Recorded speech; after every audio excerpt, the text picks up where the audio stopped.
tomorrow. Where are you going to eat? Where I'm going to eat? I'm going to my you're spot. in the one place in the world. I'm going to Maggiano's. I don't even know how to say their name correctly, but they got the best pasta, Italian food. You're gonna carve low. I'm going there.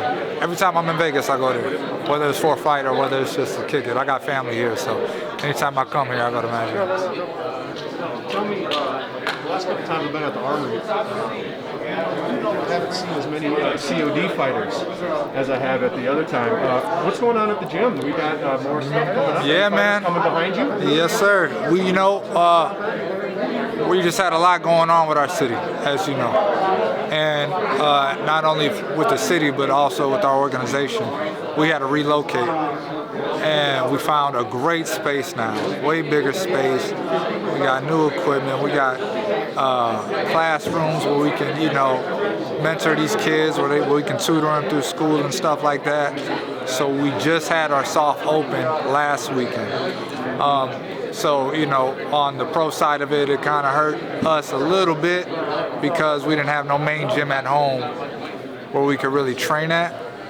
We have our training camp up north, but for our other guys coming behind me, a lot of times when you're new in your career, you get a call and you got to be ready at the drop of a hat. It's not like, yo, we got you a fight, we're going to be, train for a month and a half and then we'll get you a fight. It's like, no, train, be ready because they're going to call you. And obviously you can't just live at the camp. So these guys just can't live at the camp and train like that. So it made it a little bit harder for them. But my guy, Vishawn Owens, he's been putting in work for Minnesota, out of our crew. Yes, you know what I mean? He just got himself a victory at the Armory, didn't he? Yeah, he just won at the Armory, just had a stoppage.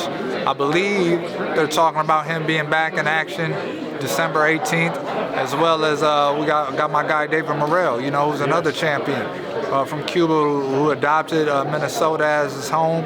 He's fighting out of the circle of discipline. Exactly.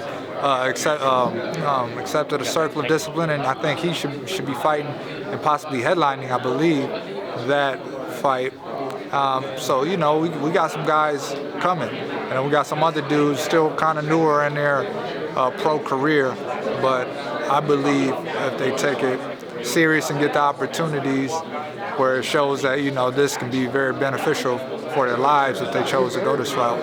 Do you feel like Minneapolis, St. Paul, the Twin Cities are back in like a bit of a boxing renaissance, maybe? I'm proud to say that I believe that we're changing to a more boxing sport, or a boxing state. You know what I mean? Minnesota has a rich history of boxing, St. Paul and Minneapolis, but then it just kind of died down. And then we got a reputation where, where Minnesota was where you bring your guys to build their records type of deal. So a lot of guys would come, and fight our guys from Iowa or wherever, and they would kind of be more of the opponents, so to say, and they would just be building these other guys from Texas or Cali or wherever. Where now, there's a world champion. There's 2 world champions coming out of Minnesota.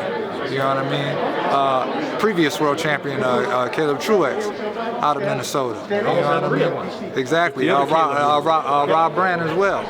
You know what I mean? So it's starting to show that Minnesota's becoming a more boxing. Absolutely. Where we at?